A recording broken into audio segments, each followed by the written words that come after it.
हरिओम शांति शांति। 22वां अध्याय। बावन जी ने राजा बलि को सुतल लोक का राज देना। सुखदेव जी ने कहा, हे राजा परीक्षित, जब बावन ने तीसरा पैर जमीन मांगी तब फिर ही बावन जी के सामने बलि जो नीचे सिर किए खड़ा था, मारे डर के कुछ नहीं बोला। तब फिर बावन ने डांट कर कहा, हे बलि, जेकर तू तीसरा पैर जमीन नहीं दे सकता तो यही बात कहो कि हम ना देवेंगे। ये सुनकर राजा बलि ने हाथ जोड़कर बेनती करी, हे त्रिलोकीनाथ, मैं अधर्मी नहीं हूं जो मैं अपना वचन छोड़ूं। तब बावन जी बोले कि पहले तेने ही अहंकार से ये बात कही थी, जो कुछ मुझसे मांगो सो मैं देऊंगा। भ्रमणों के समान 3 पग पृथ्वी क्या मांगते हो, सो अब तू 3 पग जमीन नहीं दे सका। राजा बलि बावन जी ने तेज और डर से ये नहीं कह सका कि दान मांगने के समय स्वरूप आपका छोटा था, अब चरण बढ़ जाते हैं, किस तरह ही देवें। जब थोड़ी देर तक राजा बलि ने कुछ उत्तर ना दिया, तब बावन भगवान ने क्रोध करके गरुड़ से कहा, राजा बलि को बांधो, तो तीसरा पग जमीन देगा। जब गरुड़ ने बलि को बांधकर पृथ्वी पर गिरा दिया, तब जो लोग वहां थे उन्होंने ही आश्चर्य मानकर कहा, देखो, राजा बलि ने सब राज और धन अपना बावन जी ਨੂੰ दे दिया, जिस पर उन्होंने ही उसको बांधा है। ये बात अच्छी नहीं करी। ये सुनकर ही नारद और संत कुमार जी बोले, ए बावन भगवान दयादी राह राजा बलि की परीक्षा लेते हैं कि ये अपने धर्म पर सच्चा है या नहीं। जब फिर भगवान जी एक पग भूमि 3 बार मांगकर ये कहा, हे बलि, इसे ऊपर रहने वास्ते चाहना रखता था, सो शुक्राचार्य गुरु के श्राप से तुझे नीचे नरक में जाना पड़ेगा। तब राजा बलि हाथ जोड़कर बोले, हे विकुंठनाथ, मैं अपने वचन से नहीं फिरता, दंडोत करता हूं, जो आप चरण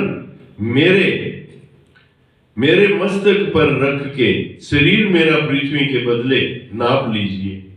कदाचित आप कहें कि 14 लोग तेरा राज 2 पग में ठहरा, केवल तेरा अंग 1 पग के बराबर नहीं हो सकता। आप देखिए, जिस तरह मनुष्य देह सब अंगों के बराबर ना हो और नाक छोटा होने पर भी बड़ी पदवी रखता है, उसी तरह ये शरीर मेरा मालक सब चीज का था। 3 लोक का मालक हो, 1 पग भूमि से अधिक बल रखता है। जगत पाल तुम्हारा नाम लेने से मनुष्य नरक को नहीं जाता। जब आप सख्यात ईश्वर मेरे सामने खड़े हैं, तब मैं किस तरह नरक जाऊंगा। दर्शन करने से संसार में मेरी कीर्ति ज्यादा होएगी। जिस तरह आप हरि भक्तों पर दयाल होके उनको माड़ों से बचाते हो, उसी तरह ही प्रहलाद अपने गतदी कुल में जान के हंकार जो मेरा राज आते धन आते संतान आते बल दे मद में अंधा हो रहा था, तोड़ दिया। आते कृपा दया से अपने चरण यहां लाके गुरु के समान उपदेश कर मुझे कृतार्थ किया। कदाचित आज मैं लोभवश अपना दान तुम्हें ना देता, तब मरते समय किसी ने साथ नहीं जाना था। संसार में अबजस मेरा होता और ये भी मेरा अज्ञान है जो अपने को दान देने वाला समझता हूं, क्योंकि ये सब लक्ष्मी और पृथ्वी सब आपकी है। बिना कृपा तुम्हारी किसी को कुछ नहीं मिल सकता। हे परीक्षित, जिस समय बलि ये बात बावन भगवान से कह रहा था, उसी समय प्रहलाद भगत आकाश से उतरे और बावन जी को दंडोत करके हाथ जोड़ के कहा, हे त्रिलोकीनाथ, आपने बड़ी कृपा की जो बलि से 3 पग पृथ्वी दान ली। नहीं तो आप त्रिलोकी के मालक, आपको किसी से मांगने से क्या प्रयोजन है। राजा बलि जो कुछ तुम्हारा दिया अपने पास रखता था, सो सब कुछ उसने आप दे अर्पण किया। अब सिवाय शरीर के और कोई वस्तु उसके पास नहीं है। सो आप दया करके इसे अपना सेवक भगत जानकर छोड़ दीजिए। और विंध्या वाली स्त्री राजा बलि हाथ जोड़कर बोली, हे दीनानाथ, आपने अच्छा न्याय किया जो इसे बांध के दंड दिया। इस वास्ते जो सब वस्तु संसार में तुम्हारी है, तीनों लोग दी रचना केवल खेड वास्ते करते हैं। इसलिए राजा बलि को अहंकार से ये बात कहना उचित नहीं सी कि जो कुछ तुम मांगो सो मैं देऊंगा। उसी समय ब्रह्मा ने ही वहां आण के बावन भगवान नु दंडोत करके बेनती करी कि हे परम ब्रह्म परमेश्वर, राजा बलि ने शुभ कर्म करने से जो धन राज पाया सी सो आपको देके जगोदही पुण्य भी तुम्हारे अर्पण किया। आपने धर्म से ना फिरा, बांधने पर भी कुछ विखात नहीं किया। अपना शरीर भी तुम्हें भेंटा देता है, फिर उसे बांध के रखना कौन न्याय करते हो? जब आप दीनानाथ होकर ऐसा करोगे तब फिर तुम्हारी शरण कौन आवेगा? जो मनुष्य आपनो एक पता तुलसी दलदा या फल पुष्प जल चढ़ा के गूगल आदि सौगंध से तुम्हारे नाम पर अग्नि से बलि देता है, आप उसनो अपना भगत जानकर संसारी महाजाल से छुड़ा के भाव सागर पार कर देते हैं। सो राजा बलि ने सब तन मन अपना तुम्हारे अर्पण किया, फिर इसनु छुट्टी क्यों नहीं देते? जब प्रहलाद भगत विंध्या वाली और ब्रह्मा ने ही इस तरह बावन जी से बेनती करी, तब वे कुंठनाथ बोले, मैंने अपनी कृपा दया से राजा बलि परीक्षा लेके उसका अहंकार तोड़ा, और तुम लोग इस बात का विश्वास मत जानो, जिस पर मेरी कृपा होती है उससे ही इतनी वस्तु खो लेता हूं। एक जाति अभिमान, दूसरा धन, तीसरी विद्या, चौथा गर्भ। इस वादा की जन्म भर में उसने जो शुभ कर्म दाना दीक किया हो उसे याद ना रखे, और अपने बराबर किसी दूसरे को ना समझ के लोगों के सामने कहे कि ये शुभ कर्म मैंने किया है। सुन राजा बलि दा धन और राज सदा स्थिर नहीं रहना, और कीर्त इसलिए महापरले तक ही बनी रहेगी। इसके उपरांत 8वां मनवंतर जो आवेगा उसमें इंद्र दा राज हम बल को दे देंगे। मेरे भगत लोग किसी बात का अहंकार नहीं करते। ये कहने उपरांत बावन जी ने चरण अपना राजा बलि के सिर पर धर के, अब तीसरा पग पृथ्वी का मेरा ही पूरा हुआ। तब बलि ने बेनती कर कहा, महाराज, आपका नाम भगत वत्सल है, इसलिए आपने मुझे अपना दास जानकर मेरी प्रतिज्ञा पूर्ण की है। ये बात सुनकर बावन भगवान प्रसन्न होके बोले, हे राजन, तुम उदास मत हो। मैंने राज सुतल लोकदा जो पताल लोक में है तुम्हें दिया। उसी जगह तुम अपने परिवार समेत जाके आनंद पूर्वक वास कर, वहां भी 52 रूप से सदा तेरे द्वार पर रहकर रक्षा करूंगा। आज से तेरी बुद्धि देवों के समान नहीं होएगी। 23वां अध्याय। राजा बलि ने सुतल लोक में राज करना। ये 52 जीदा वचन सुनते ही राजा बलि फाई से छूट गया और खुशी हुआ। तब 52 भगवान से हाथ जोड़कर बोले, महाराज, आप जो आज्ञा दें मैं उसी में ही प्रसन्न हूं। जिस चरणों का दर्शन महादेव आदि कृष्णों को ध्यान में नहीं मिलता, वही चरण आपने मेरे सिर पर रखे। मैं दंडोत करता हूं, और आपने समान इंद्र और कुबेर किसी देवता का भाग नहीं समझता। ये 52 जी से कहकर ही राजा बलि ने प्रहलाद भगत को प्रणाम किया। तब प्रहलाद ने आंखों में आंसू भरकर राजा बलि अपने पोते को गले लगा लिया, उसको ज्ञान की बढ़ाई कर और हाथ जोड़ बावन जी से कहा, हे बैकुंठनाथ, राजा बलि के बड़े भाग हैं। जैसे राजा बल पर आप दयालु हुए, वैसी कृपा ब्रह्मादिक किसी पर नहीं है। किस वास्ते की उनसे बड़ी कोई वस्तु मांगी नहीं। तुम्हारे चरण कमल जिसका ध्यान ब्रह्मादिक देवता बड़े बड़े ऋषिश्वर आठों पैर हृदय में रखते हैं।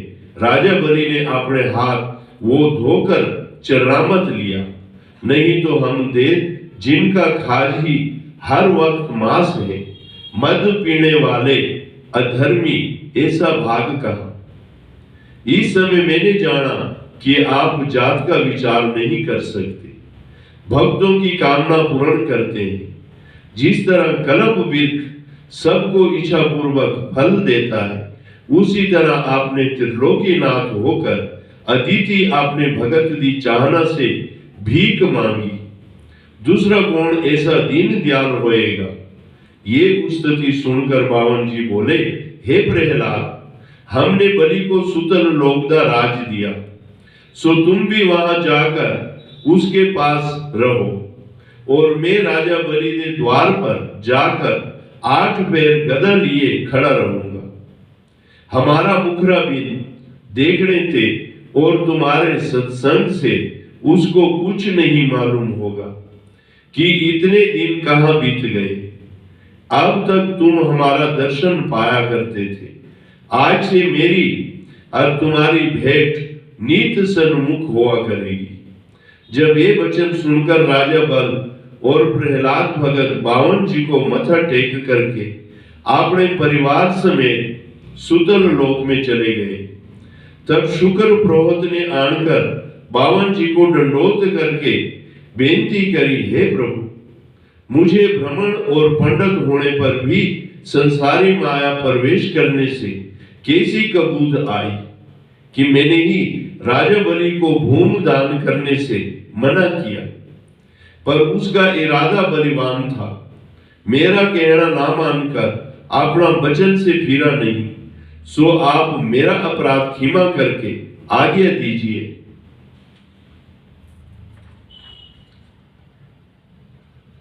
तो मैं भी सुतल लोक में जाकर राजा बलि के पास रहूं और ऐसा वरदान दीजिए जिससे मुझे फिर ऐसी कबूत ना आवे।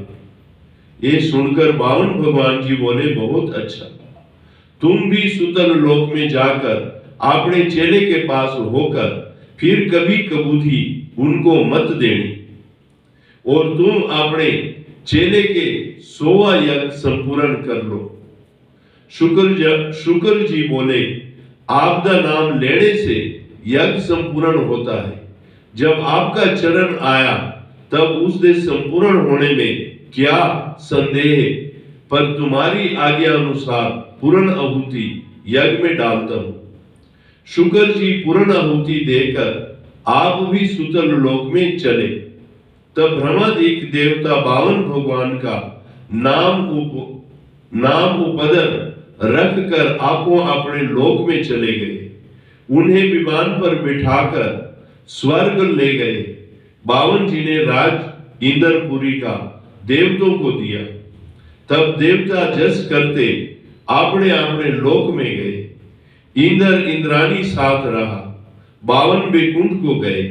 जो एक कथा को कहे सुनेगा उसकी मुक्ति होगी। 24वां अध्याय है।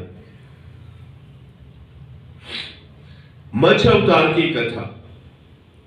पृषद बोले, सुखदेव जी, मेरा मन परमेश्वर की कथा सुन सुन के भरदा नहीं है, सो मत्स्य अवतार की कथा कहो। परमेश्वर ने मच्छी का अवतार क्यों लिया?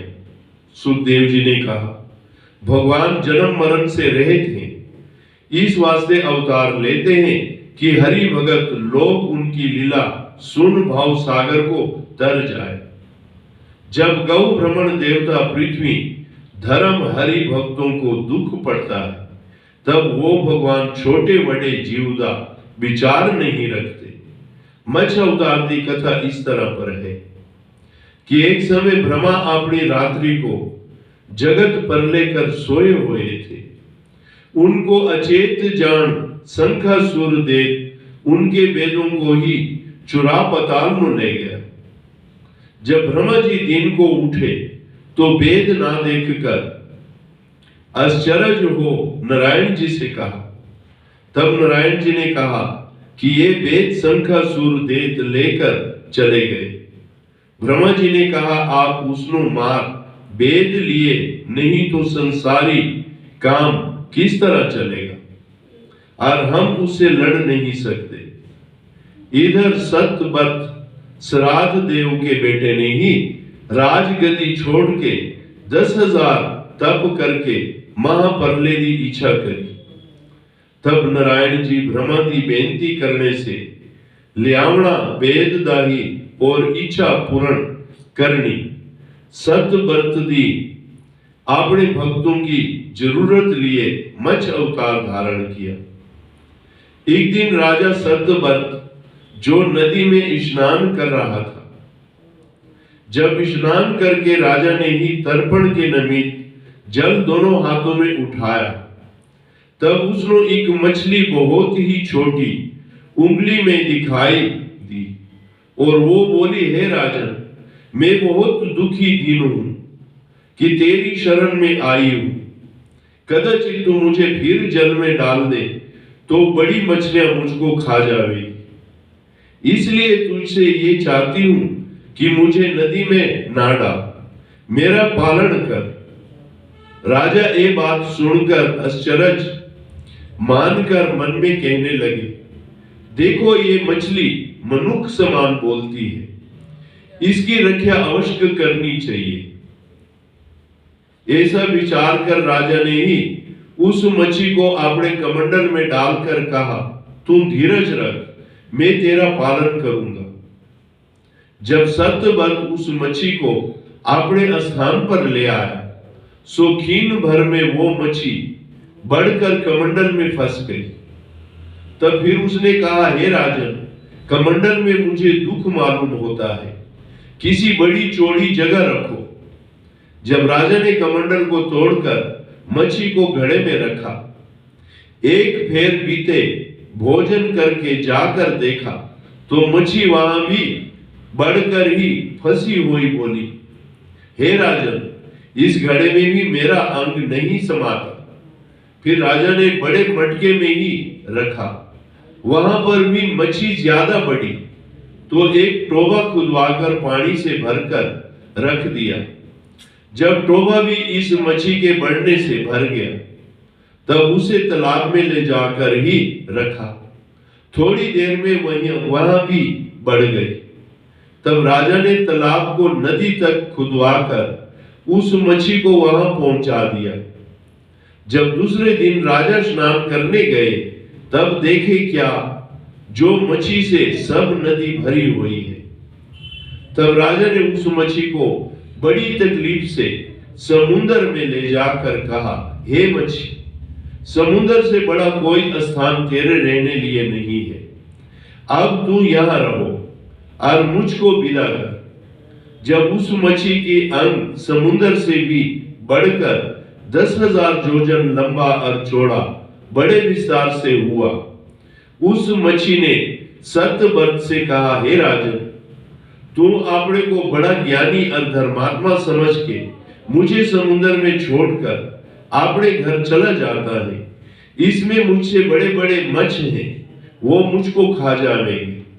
ये सुनते ही राजा ने ज्ञान दे रहा जाना जो ये मत्स्य परमेश्वर का अवतार है। इस वास्ते की मछली तुरंत इतना नहीं बढ़ सकती, सो इसकी पूजा किया जाए।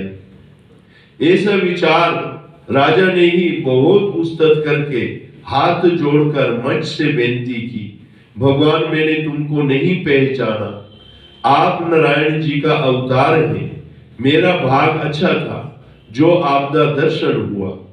मत्स्य भगवान बोले, हे राजा, तेनू क्या समझ कि कहा हम तेरी पालना व रक्षा करेंगे। इसी वास्ते मैं अपना शरीर बढ़ाकर थोड़ी महिमा तुझे अपनी दिखलाई है। तू मेरा पालन और रक्षा करने से हार मानो, और अहंकार तेरा टूट जाए। मनुष्य को ऐसा उचित है कि किसी को ऐसा ना कहे कि मैं करूंगा। सब बात में ऐसा कहना चाहिए कि परमेश्वर चाहेगा तो ये काम हो जाएगा। मेरे भगत अहंकार का वचन नहीं बोलते। हे राजा, तू सोच समझ, जिस बात को परमेश्वर चाहता है वही होता है। परमेश्वर की मर्जी बिना मनुष्य का किता कुछ नहीं होता। ये बात सुनकर राजा ने कहा, हे बैकुंठनाथ, आपने मच्छी का तन निकी जुनी किस वास्ते धारा? तब मछ भगवान बोले, हे राजा, मैं जमने और मरने दोनों से रहित हूं। अपने भक्तों और सेवकों की ख्वाहिश पूर्ण करने लिए कभी कभी सरगुण अवतार लेकर अपना नाम प्रकट कर दो। सो इन दिनों ब्रह्मा दी बेनती करने वास्ते लाने वेदों को और वास्ते ख्वाहिश पूर्ण करने तेरी जो महाप्रलय का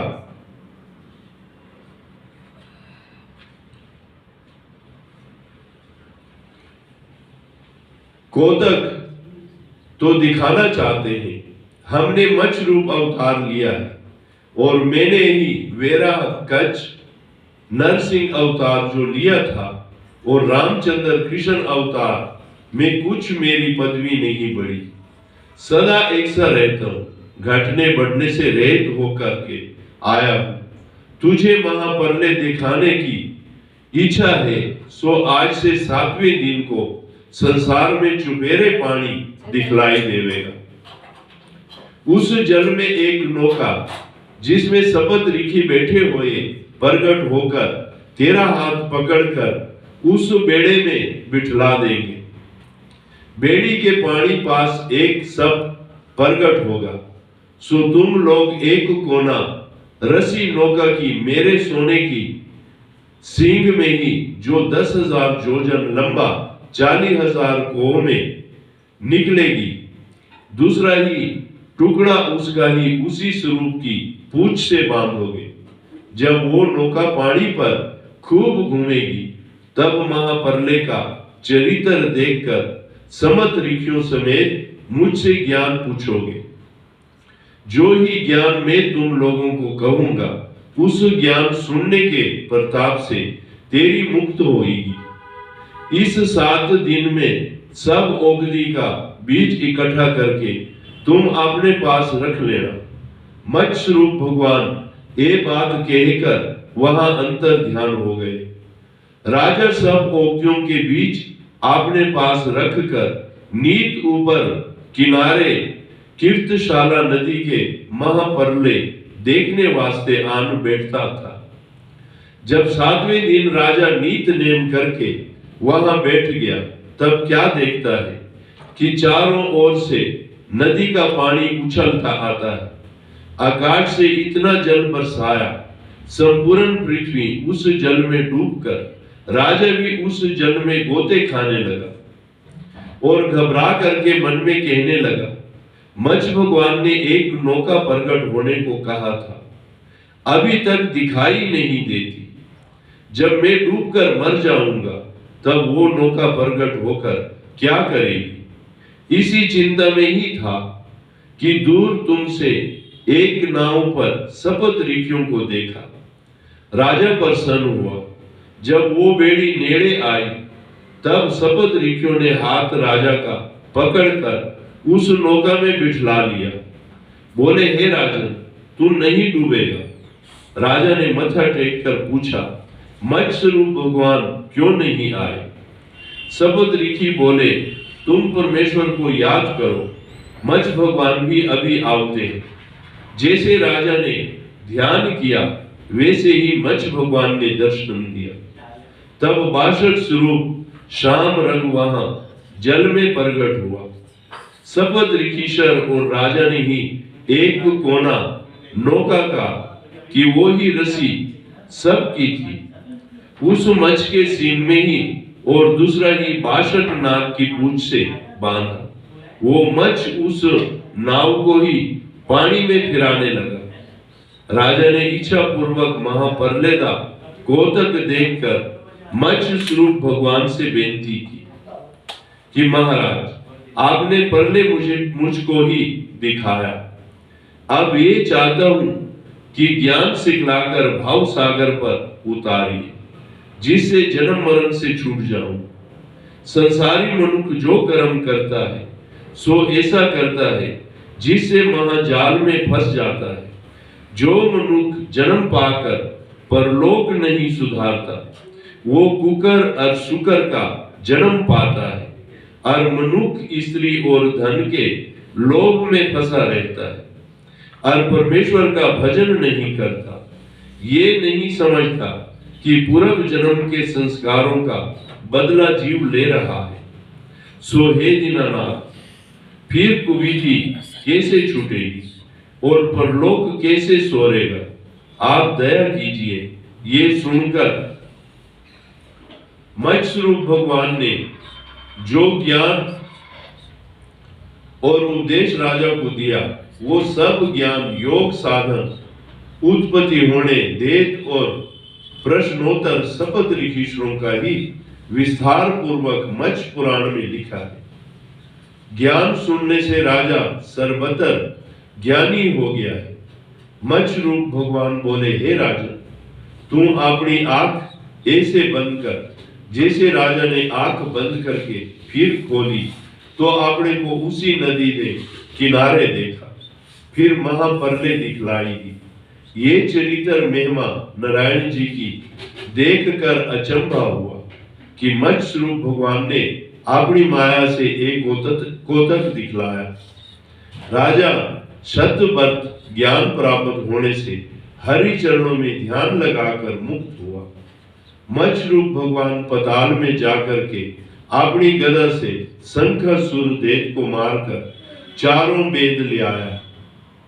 ब्रह्मा को देकर वैकुंठ को पधारे। इतनी कथा सुनाकर सुखदेव जी बोले, हे राजन, 14 मनंत्रों में जो अवतार परमेश्वर लेते हैं उनकी कथा तुमने वर्णन की है और 14 मनवंतर ब्रह्मा के एक दिन में बीत जाते हैं।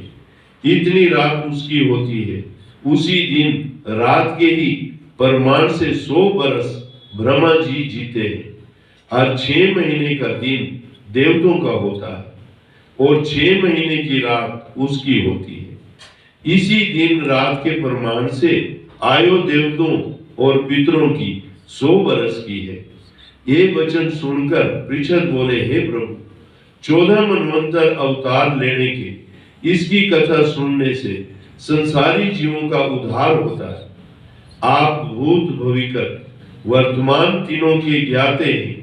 मैं चाहता हूं आपके मुख से सूरजवंशी और चंद्रवंशी राजों की कथा जो पीछे हो चुके हैं सुने। सुखदेव जी बोले, तुमने बहुत अच्छी बात पूछी। सुनो, जो कोई कहे सुखदेव जी ने विष्णु होकर संसारी जीवों की और राजों की कथा क्यों कही? तीनों ने कहा, 2 गुण समझ कर कही थी। जो राजा धर्मात्मा और ज्ञानी और संसार से मुक्त हुए, उनकी कथा सुनने से पृछद को शरीर छोड़ने का शौक नहीं होगा। दूसरे परमेश्वर के अवतार कृष्णचंद्र रामचंद्र हुए। हरि भक्तों को सुख देने वास्ते अनेक लीला करी है। वो कथा सुनकर लोग मुक्त होंगे। श्रीमद् भागवत का 8वां स्कंद समापतम। शुभम। हरि ओम। शांति शांति।